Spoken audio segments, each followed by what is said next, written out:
So a bit of a background, I made the joke that Tuesday might be the most boring weather day we've seen in a long time, and it kind of looks like we will be, but unfortunately, it's not good everywhere. Clearly, we've got the lake effect snow going here toward the Great Lakes, and a tremendous tragedy unfolding across the West Coast with more fire danger here across Southern California through Wednesday. And I don't know that it ends on Wednesday. There's no precipitation in the forecast here. So boring, I guess, could be relative and really depending on where you are. But overall, most of you are dry today. We've got high pressure building in here to the Central Plains, cold high pressure too, and outside of the lakes here and this weak system that's moving through the Ohio Valley, there's really not a lot of precipitation expected. That could be said for the southeast as well. And of course, unfortunately, the far southwestern United States where it is very dry here. Unfortunately, this pattern also looks like it's not really going to break down for the Southwest. Not a lot of moisture moving in here. We're kind of below average for what we would see. And if you remember, we were very active here last year with multiple rounds of snow. Just not seeing that this year. Let's look at what's going on ahead because I do think there are some significant changes ahead too. So if you really want to know what's going on, let's dive into some of those details. High pressure continues to push east as we head into Wednesday. Underneath this tonight into early Wednesday morning, it's going to get really cold, especially where these winds back down. There's some fresh snow on the ground in some of these areas from this weak system that's moving through today. So temperatures will likely drop near or below zero, I think, early tomorrow morning. Across the northeast, lake effect snow continues here. And we've also got a little bit of light snow swinging through parts of Michigan, Wisconsin, also the northern parts of Minnesota. And most of that snow, light as it may be, is going to be up here into Canada. Now this is going to be another reinforcing shot of some cold air for the northeast. However, across the Central Plains, we're going to start to warm up some. And again, we will remain dry across the west. This system will bring some snow here into western Canada, into the Rockies, and that's going to drop to the southeast. And that will also start to push some moisture here toward the Great Lakes once again. As we move toward Friday and Saturday, this is sort of when our change begins too. And this low will also bring that change. And it's going to drag a cold front to the south. Arctic air starts to pour into the northern plains. Out ahead of this, especially up against the mountains, we're going to get some upslope snow here. That could be felt from Montana down into Wyoming, even into Colorado as we head towards Saturday and Sunday. Now this is interesting. On the leading edge of our cold air, there could be enough undercutting cold air that we see a transition to some snow, especially across parts of northern Indiana, northern Ohio, southern parts of Michigan, into Pennsylvania and New York. Some of the newest guidance has been in agreement that we're going to start to see that. This isn't that far away now. We're talking about Saturday. It's Tuesday. So I would think snow confidence starting to grow somewhat here with this first wave that's moving through. Certainly not a major snowstorm, but it could be impactful. And then I think even more impactful for most of you would be this cold air that's surging through the central part of the country. A lot of folks wanting some snow up here into Wisconsin, into Iowa, Minnesota. There's just not a lot of moisture here with this. You've got polar, almost desert-like air moving in from the north, and you're just not getting that connection to the Gulf, bringing that moisture your way. As we move towards Sunday, I think here's the problem. You're going to get your front that kind of stalls out here along the coast somewhere. You've got your baroclinic zone, that boundary of warm and cold air, and then some piece of energy tries to move along this frontal boundary. It gets sort of sheared out. At least it looks to me that way.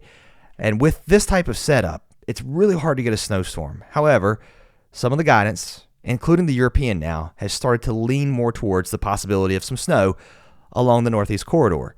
Does this come to pass? I don't know. However, my confidence definitely may be low, but I think the odds are there because when I look at the ensemble guidance, it also shows the idea that this could happen, and then we stay cold here as we move into next week. And I'll tell you what's interesting. I don't discount this. Okay, if you want to get snow into South Texas, you got to get the cold air here first. And that looks like the case heading into next week. Now, I don't know that we will see any kind of storm form here. The GFS really wants to do something crazy here along the Gulf Coast. It just does these types of things, especially this far south. So I say you watch it heading into next week. The weather is anything but boring, definitely as we head into next week as far as tracking storms go. I do want to show you this. Look, it's cold now. These are anomalies. Temperature departures from averages at about 850 millibars. That's just a few thousand feet up. It's a good way to show the temperatures without the really impact of the daytime heating and nighttime cooling.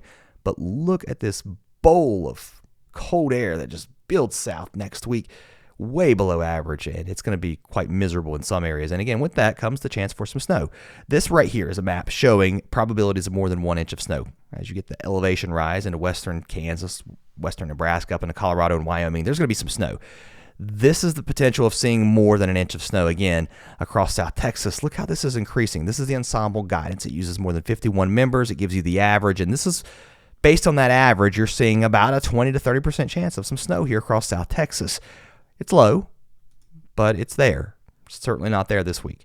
Heading into next week, again, the best chance for snow will be here as we track this out through Monday and Tuesday. Notice across the south, a chance. It's very low, but it is there. So you're talking about a 10 to 20% chance in purple. The teal is more like a 20 to 30% chance. This will probably go back and forth, but it's there. Even the GAFS ensembles, they're a little more aggressive with that wintry precipitation, but while you see a major snowstorm on the GFS, the ensembles clearly flatten that out because not all solutions are showing a major snowstorm.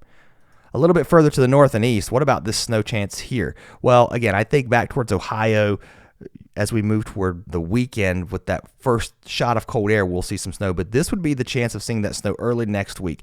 It's very low, I guess, and this, by the way, is more than 3 inches of snow. So now you've got about a 50% chance here towards New York City, up into Connecticut, Eastern Mass, and even down here into southern New Hampshire, and arguably towards the nation's capital.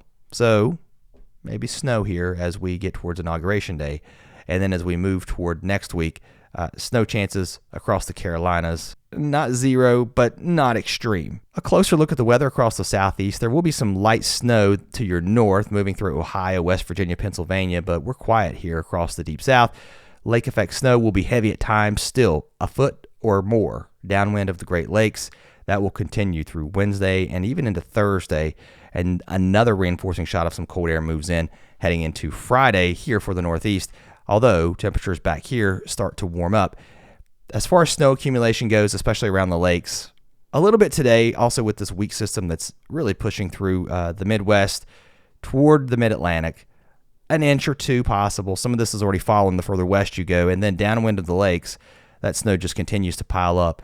And then as we move toward Thursday, Friday, into Saturday, as that cold air moves in, there's your chance of snow here in the parts of Ohio, Pennsylvania, and also even parts of New York could see some snow out of this. Western New York, that is. And then what happens next week? There's that snow starting to build. You can see it. I'll take you back to Sunday into Monday.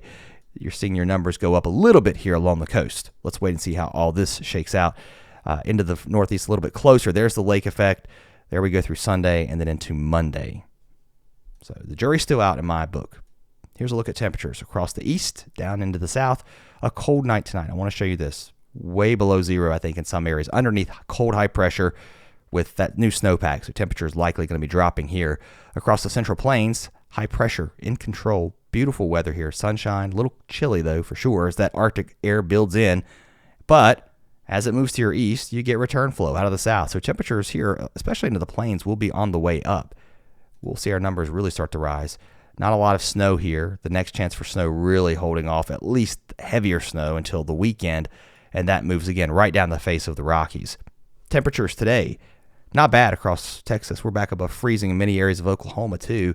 That warm air continues to surge to the north as our high moves off to the east. To put these temperatures in motion, you can see the cold air really going this way. And on the backside of our high, numbers on the way up into Kansas. We're back up above freezing, even into Nebraska, maybe even up into the Dakotas. We're up into the mid-30s. In Montana, maybe busting freezing here.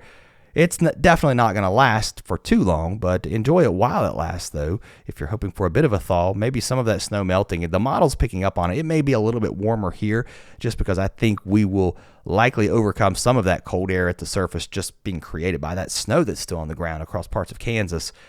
And it takes a little while, but eventually, as we head into the weekend, there comes the cold, pushing all the way down into Texas. We could be dealing with a really cold Monday morning with below freezing temperatures all the way into South Texas.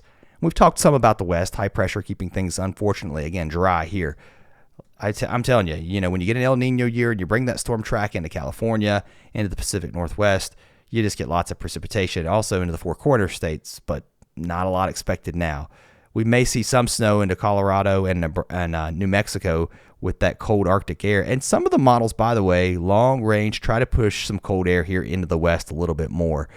I don't know that I believe that, but they're also trying to change the pattern up as we head towards the end of the month. And hopefully that would put some moisture into California where we could really use it. That's all I got. See you next time.